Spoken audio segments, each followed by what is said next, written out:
23h à Abidjan et partout en Côte d'Ivoire. Madame, monsieur, bonsoir. À la une de cette édition, Souleymane Diarra-Souba, désormais ministre des Mines, un réaménagement technique a eu lieu ce jeudi au sein du gouvernement. La déclaration lue par le secrétaire général de la présidence, Hachi Patrick, dans ce journal. C'est donc ce jeudi 1er mars que l'Ivoirien Jean-Claude Brou a pris officiellement fonction à la tête de la commission de la CEDEAO, 5e président de la commission et premier Ivoirien à occuper cette fonction. Jean-Claude Brou remplace à ce poste le Béninois Marcel Dessouza. L'ordonnance portant sur l'élection sénatoriale et les décrets relatifs au scrutin pris hier en Conseil des ministres divise la classe politique. Que reproche l'opposition à cette ordonnance? Quelle est la position de la mouvance présidentielle? Élément de réponse dans ce journal et ce sera avec Michel Digré. Mais avant, et comme annoncé dans les titres, réaménagement technique ce jeudi au sein du gouvernement. Le président de la République, Alassane Ouattara, a procédé à la mi-journée, ce jeudi donc, à la nomination de Souleymane Diarra-Souba à la tête du ministère des Mines. Réajustement qui intervient suite au départ de Jean-Claude Brou, appelé à la tête donc de la commission de la CEDEAO. À ce propos, je vous propose d'écouter le secrétaire général de la présidence, Patrick Hachi. Communiqué de la présidence de la République.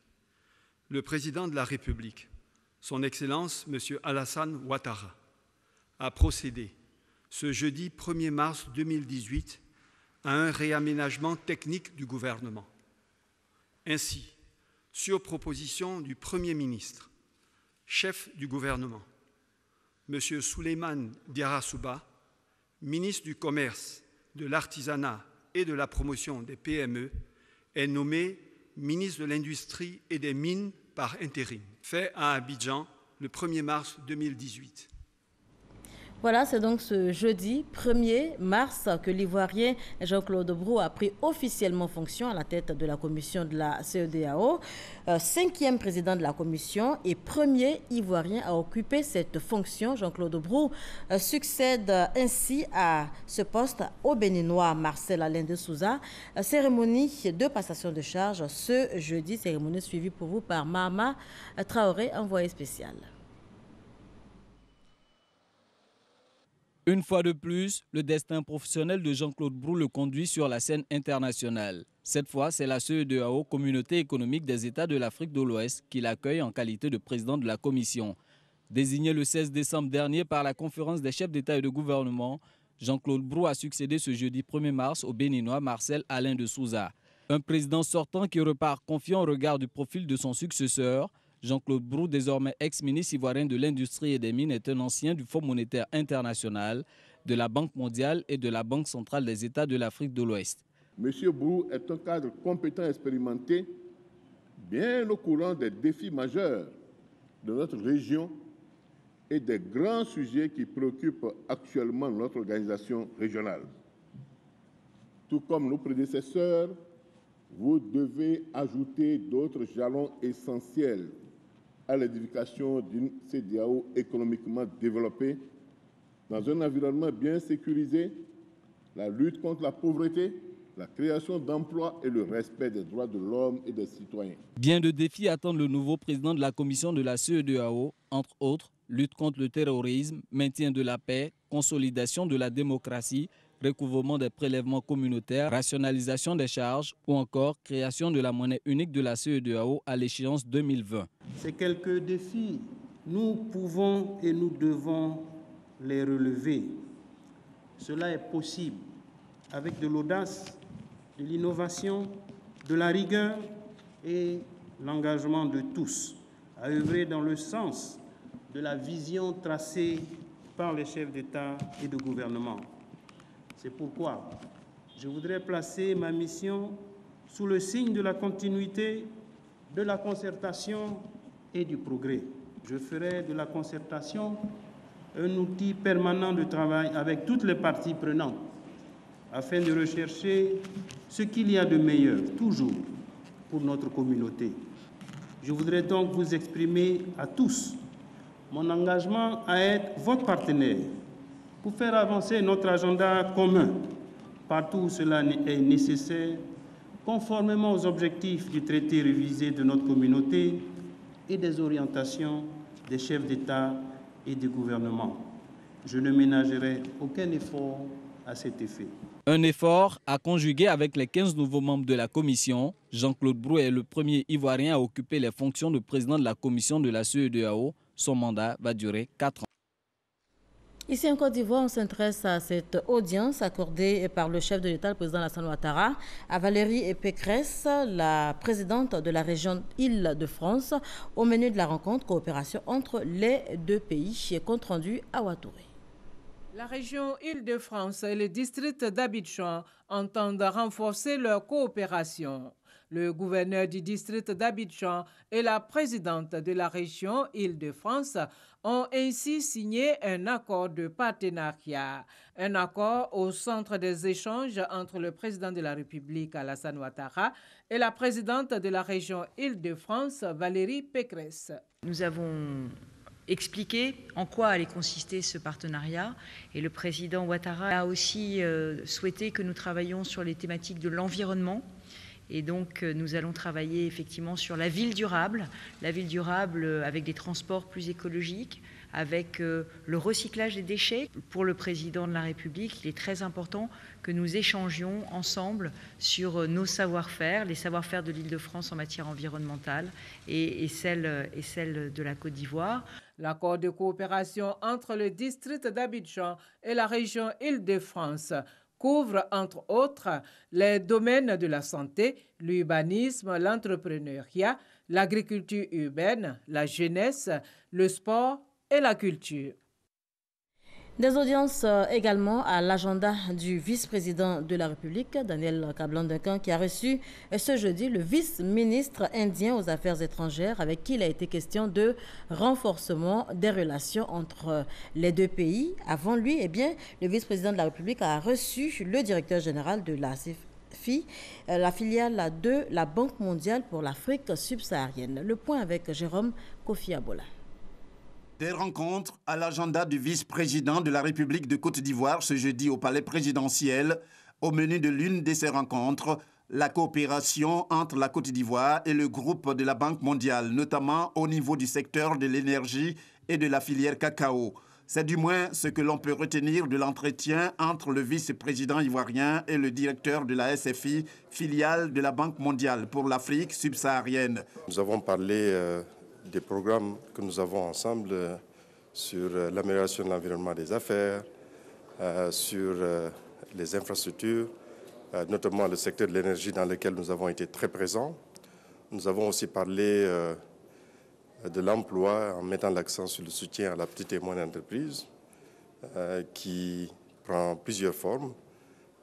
D'abord, il y a l'aspect amélioration de l'environnement des affaires pour permettre à ces PME de pouvoir évoluer comme il le faut. Ensuite, il y a le renforcement des capacités. Et enfin, le troisième volet dans cet aspect, c'est les financements directs. Avant cette rencontre, le vice-président Daniel Kablan-Duncan a échangé avec le vice-ministre indien aux Affaires étrangères. La question du renforcement des relations entre les deux pays a été au centre de cet entretien. Nous avons parlé de différents domaines pour améliorer nos relations, notre coopération. Nous avons une amitié qui est très intense, qui est profonde, qui existe depuis un grand nombre d'années, mais nous voulons renforcer les relations entre nos deux pays. Sans manquer de saluer les différents accords de partenariat signés par les deux pays, le vice-ministre indien aux Affaires étrangères a exprimé sa joie quant à la participation prochaine du vice-président en Inde au sommet de l'Alliance internationale solaire, un sommet qui sera co-présidé par le président français Emmanuel Macron et le Premier ministre indien Narendra Modi. Voilà, la Côte d'Ivoire et la République de l'Inde qui, justement, intensifient leur coopération. 2 accords ont été signés hier, vous le voyez sur ces images, par les ministres des Affaires étrangères des deux pays. Des accords qui portent sur l'établissement d'un parc technologique rural et un autre dans le domaine de la culture. On poursuit en images avec le Premier ministre Madougou Coulibaly qui a reçu ce jeudi en audience le directeur des finances publiques du FMI, Victor Gaspard est venu faire le point sur Hackathon, lancé en début de semaine à Abidjan, 2 jours durant, sur initiative du FMI. Plusieurs experts internationaux et nationaux se sont réunis pour réfléchir sur les solutions innovantes qui devraient donc permettre à l'administration fiscale ivoirienne d'améliorer le civisme fiscal et répondre aux attentes des usagers en matière de services. Et on reste à la primature, cette fois avec Alexis Ouedraogo. La primature où le Premier ministre Amadou Gon Coulibaly a procédé ce matin au lancement de l'Observatoire du service public, l'OSEP. La mission de l'OSEP est de contribuer à l'amélioration de la qualité des services publics. Ce jeudi, le ministre Pascal Abinan présente l'OSEP. C'est l'Observatoire du service public. Sa mission, recueillir les plaintes relatives aux dérives des services publics en rapport avec les tracasseries et autres lenteurs administratives. L'OSEP est là pour contribuer à l'amélioration de la qualité du service public entre les usagers et l'administration. Votre satisfaction, notre priorité, c'est ça notre slogan. Et c'est le Premier ministre Amadou Gon Coulibaly qui passe le tout premier appel au centre. Comment puis-je vous aider, s'il vous plaît? Madame, bonjour. Donc, c'est Amadou Gon Coulibaly. Très bien, monsieur Amadou. Comment puis-je vous aider, s'il vous plaît? Écoutez. L'Observatoire du service public se veut canal entre l'administration et les usagers. Une écoute permanente, guidée par le souci de transparence, de traçabilité, mais surtout de responsabilité dans l'action gouvernementale. Notre administration, il faut le reconnaître, est souvent critiquée pour sa lourdeur, pour sa lenteur, ainsi que pour son manque donc, de transparence. Par ailleurs, faute d'un cadre formel de dénonciation et de mesure de la satisfaction des usagers du service public, ces interpellations s'expriment de manière donc informelle sur les réseaux sociaux, ici et là. L'Observatoire du service public, créé en février 2017, constitue donc une réponse à cet état de fait. Il ambitionne de répondre, entre autres, à la nécessité de préserver les principes de l'égal accès aux services publics pour tous les citoyens et tous ceux qui sont en relation avec l'administration publique. L'occasion pour le chef du gouvernement d'appeler les acteurs du secteur à un service de qualité. Le processus lancé ce jour concerne donc la phase expérimentale de 3 mois. J'encourage les équipes de l'OSEP mobilisées à redoubler d'efforts pour capter tous les signaux qui seront envoyés par les citoyens durant cette période et au-delà. J'invite l'ensemble des usagers du service public à participer à cette phase expérimentale pour permettre d'ajuster l'outil afin de répondre de plus en plus efficacement à leurs réclamations et sollicitations. La saisine de l'OSEP se fait par courriel, appel téléphonique. L'Observatoire dispose d'un centre d'appel joignable 24 heures sur 24, 7 jours sur 7, au 22 40 98 98. On fait un tour à présent à Doha, c'est au Qatar où le ministre d'État, ministre de la Défense, Ahmed Bakayoko, séjourne en ce moment dans le cadre d'une visite de travail de 72 heures. Notez que cette visite fait suite à la visite en décembre 2017 du vice-premier ministre, ministre de la Défense du Qatar en Côte d'Ivoire. Michel Degré. Un détachement de l'armée qatari rendant les honneurs militaires au ministre ivoirien de la Défense. Ahmed Bakayoko entame ainsi sa visite de travail de 72 heures au Qatar.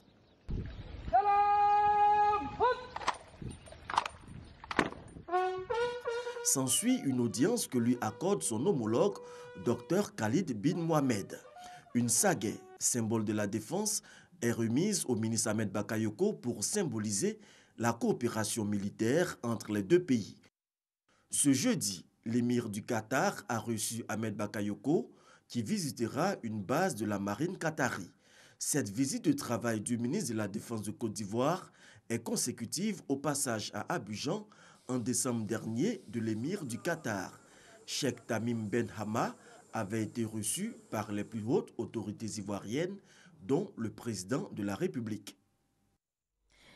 Sa disparition a suscité de nombreuses réactions, tant sur les réseaux sociaux que dans les foyers. Traoré Aboubakar ou encore Bouba, comme l'appelaient affectueusement ses proches, enlevé puis assassiné par son ravisseur, c'était le 24 février dernier. Le petit garçon a été inhumé ce jeudi en présence de nombreux Ivoiriens venus apporter donc leur soutien à la famille éplorée. À leur côté, le gouvernement ivoirien qui a également exprimé sa compassion à la famille. Kwasi Mamadou.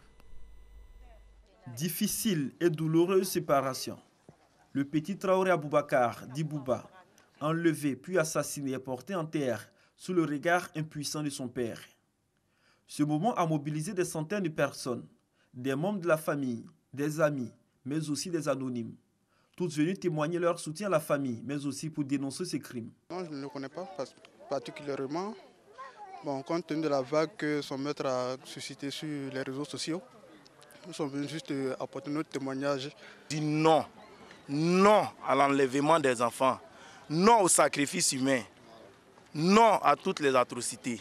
En tant que voisine et mère, on ne pouvait pas rester parce que ce que vit cette femme-là, toute femme dans ce monde en train de vivre ça. À travers Bouba, nous allons retrouver les enfants qui ont disparu. Bouba n'est pas mort pour rien. Continuons la lutte contre ces criminels. Avant l'ultime séparation, Bouba a eu droit à la prière mortuaire faite par l'imam central d'Azaguié à la grande mosquée de la ville. Puis, cap est mis sur le cimetière où Bouba repose à jamais aux côtés de son grand-père dont il porte le prénom. La famille bénéficie pour la circonstance du soutien de la ministre de la Famille, de la protection de l'enfant et de la solidarité. Le professeur Maria Toukoune est venu témoigner la compassion du président de la République, Alassane Ouattara, et de l'ensemble du gouvernement. Elle rassure les parents que justice sera faite. Nous estimons que c'est une situation qui est intolérable. Ce crime ne restera pas impuni. L'auteur du crime a été arrêté et en tant que ministre en charge de la protection de l'enfant, je veillerai particulièrement à ce que justice soit rendue. Tout en dénonçant l'acte qu'elle qualifie de barbare, la ministre Maria Toukoune invite les parents à la vigilance et à dénoncer tous les actes criminels. Les enlèvements d'enfants, nous sommes en train de constater que c'est un phénomène qui devient récurrent. Et donc, vigilance aux parents, vigilance aux parents, vigilance aux parents. Faites en sorte que vos enfants ne se laissent pas enlever par des gens qui sont vraiment familiers à la famille pour être des bonbons, pour des jetons. On appelle les enfants et voici ce qui arrive. Le numéro, c'est le 116. C'est une ligne sur laquelle tous les Ivoiriens, toutes les personnes qui vivent en Côte d'Ivoire peuvent téléphoner pour signaler tous les cas suspects. Parce qu'il faut dénoncer ces situations-là. La ministre de la Famille, de la protection de l'enfant et de la solidarité a également souligné que les parents bénéficieront d'une prise en charge psychologique afin de leur permettre de faire face à ce drame qui suscite beaucoup d'émotions. Le 24 mars prochain, c'est la date retenue pour les sénatoriales. La campagne pour le scrutin s'ouvre le 19 mars à minuit pour se refermer le 22 mars à la même heure. La commission électorale indépendante, pour donc communiquer sur le sujet, a organisé un point de presse. Compte rendu, Herman Guivet. Supervision de la campagne électorale, formation des agents électoraux, établissement de la liste électorale pour les élections sénatoriales, des sujets abordés par Maître Victoire Allais, porte-parole de la commission électorale ivoirienne. L'électeur pourra accomplir son droit de vote, muni de sa carte d'identité ou de sa carte professionnelle liée au mandat identifié. Aucune candidature n'est pour l'heure enregistrée à la commission électorale indépendante. La porte-parole de la commission électorale indépendante rassure, ce fait relève de certaines vieilles habitudes adoptées par les candidats. Ça, ce n'est pas nouveau, ce n'est pas étonnant. Les Ivoiriens attendent toujours le dernier jour. Donc, il faut s'attendre à recevoir pratiquement tous les candidats au même moment, vers la fin du délai, vers l'expiration du délai. Après le 9 mars 2018, la commission électorale indépendante ne recevra plus de candidatures. Les box que nous avons installées justement pour recevoir les dossiers de candidatures servent uniquement à recevoir les candidatures. Il y a des commissions d'analyse qui sont mises en place. Ce sont ces commissions qui analyseront les candidatures et qui publieront le moment venu la liste des candidats retenus.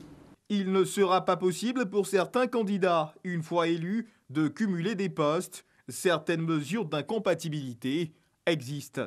Le mandat de sénateur est incompatible avec la qualité de membre de conseil constitutionnel et des juridictions suprêmes, de membre du conseil économique, social, culturel et environnemental, de membre du cabinet ministériel, de membre de commission électorale indépendante et de députés. Il y en a d'autres. Le collège électoral est composé des députés, des conseillers de districts autonomes élus, des conseillers régionaux et des conseillers municipaux. C'est ceux-là qui voteront le 24 mars 2018. Pour en voter, les députés qui siègent à l'Assemblée nationale. Innovation pour ce scrutin, les stylos à encre indélébile. Environ 7000 électeurs sont concernés par ce scrutin. Une liste électorale qui connaît en ce moment même une actualisation de son contenu. Un compte rendu de Herman Guivet. L'ordonnance portant sur l'élection sénatoriale et les décrets relatifs au scrutin pris en Conseil des ministres hier divisent la classe politique, je vous le disais en titre. Que reproche donc l'opposition à cette ordonnance? Quelle est la position de la mouvance présidentielle? Élément de réponse dans le dossier politique de ce jeudi 1er mars et c'est avec Michel Digré.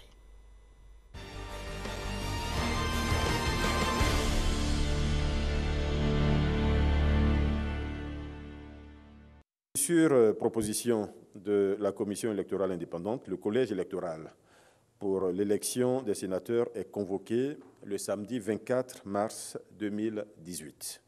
C'est une annonce qui constitue une étape importante dans la mise en place de la deuxième chambre du Parlement ivoirien. Mais c'est aussi une décision qui fâche l'opposition. Véritablement, personnellement, je ne comprends pas la démarche du chef de l'État. C'est le 14 février que la mésentente entre le gouvernement et l'opposition s'accentue. La pomme des discordes, le Conseil des ministres à cette date adopte une ordonnance portant sur les élections sénatoriales. Une plateforme de partis d'opposition donne de la voix pour manifester son désaccord. Une loi organique fixe le nombre des membres de chaque chambre, les conditions d'éligibilité et de nomination, le régime des inéligibilités et incompatibilités, les modalités de scrutin ainsi que les conditions dans lesquelles il y a lieu d'organiser de nouvelles élections ou de procéder à de nouvelles nominations en cas de vacances de sièges de députés ou de sénateurs. C'est donc au législateur à qui il revient d'organiser le Sénat par l'effet d'une loi organique. Pourquoi passer outre l'Assemblée nationale alors qu'elle est bien en place? La Constitution prévoit que le chef d'État peut utiliser des ordonnances, mais à condition qu'il ait l'autorisation de l'Assemblée, puisque les lois sont du ressort de l'Assemblée. Donc si le chef d'État veut agir dans le domaine de la loi, exceptionnellement, il obtient d'abord de l'Assemblée cette autorisation. Pour le Rassemblement des Républicains, l'ordonnance prise par le chef de l'État ne viole pas la Constitution. La Constitution permet au chef de l'État de prendre des ordonnances. Et sur cette question, le président a estimé qu'il était utile pour lui donc de prendre des ordonnances. Et je pense que le débat n'est même plus au niveau donc des procédures.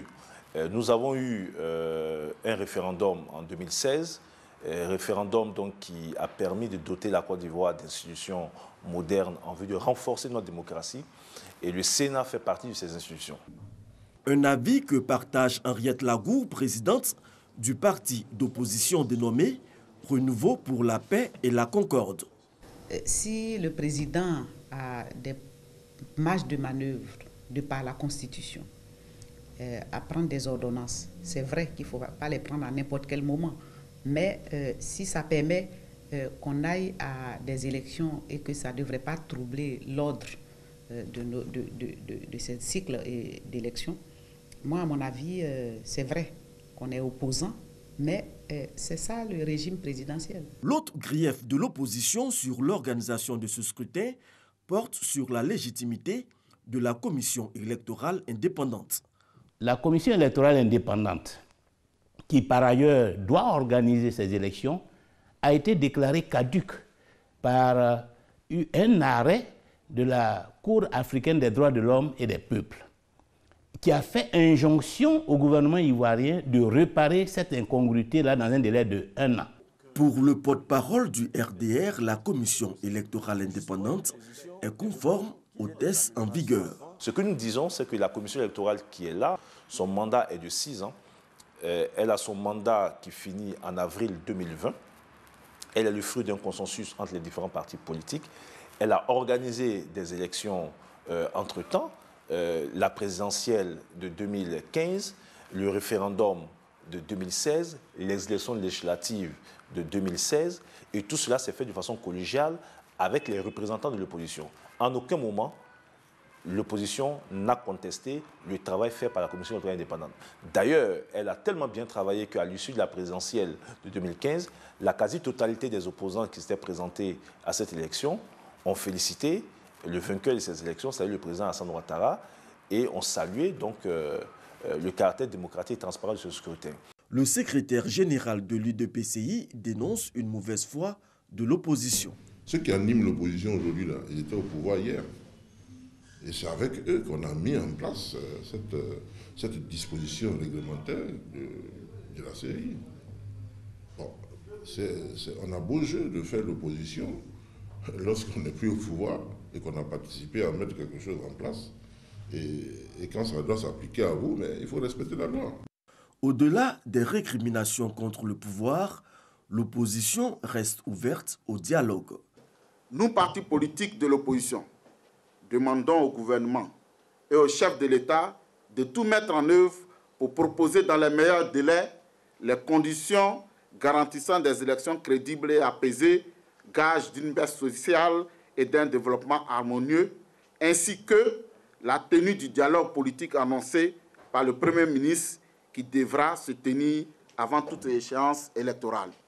C'est au gouvernement de voir, d'estimer et d'échanger avec l'opposition. C'est surtout le manque de communication pour indiquer qu'à telle date, nous allons faire ces réformes. Pour l'heure, le processus de l'organisation des sénatoriales suit son cours normal.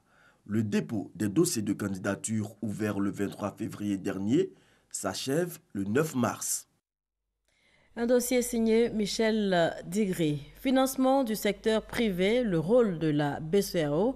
Le sujet était au cœur des échanges à la tribune du petit déjeuner du patronat. Invité spécial à cette tribune, le gouverneur de la Banque centrale des États de l'Afrique de l'Ouest. Le secteur privé ivoirien est l'un des plus dynamiques de la sous-région. En 2017, il a contribué pour 77,9% à la richesse nationale, 70% à l'investissement et plus de 75% à des crédits bancaires. Des performances remarquables, mais plombées par des contraintes liées aux difficultés d'accès au financement. Cette rencontre d'échange a permis au gouverneur Tiemoko Kone de faire le point des réformes entreprises par la BCEAO pour le développement du secteur privé. Dès 1973, à la création de la Banque ouest-africaine de développement, qui est l'institution commune de financement et de développement des économies de l'Union et qui apporte des crédits tant au secteur public qu'au secteur privé. L'Institut d'émission a également contribué à la création en 1996 du marché financier régional. Au nom des initiatives annoncées, le gouverneur de la BCEAO a fait cas de la mise en place d'un dispositif de soutien dédié spécifiquement au financement des PME. Lorsque le dispositif sera en place, il permettra d'apporter des innovations. Et la première de ces innovations, c'est le partage du risque. Revenant sur l'actualité relative à la création d'une monnaie unique de la CEDEAO d'ici à 2020, Tiemoko Kone a donné des garanties sur la contribution que cette monnaie pourrait apporter dans le développement du secteur privé. Il s'agit entre autres de la facilitation des échanges commerciaux ainsi que la fluidité des transactions entre les pays membres. Pour le patronat, ces échanges à bâton rompu ont permis de lever de nombreux équivoques. Nous avons eu un éclairage de monsieur le gouverneur sur l'évolution économique de notre zone, de notre région économique, et ce qui est également très important pour les chefs d'entreprise. Comme lors de la première édition, cette seconde édition a réuni plusieurs personnalités au nombre desquelles des ministres, des hommes d'affaires. La 3e édition de ce cadre d'échange est prévue se tenir dans le 2e semestre de l'année 2018. Voilà un commentaire de Cheikh Koné qui met un terme à ce journal. Merci de l'avoir suivi. On se retrouve demain, même heure.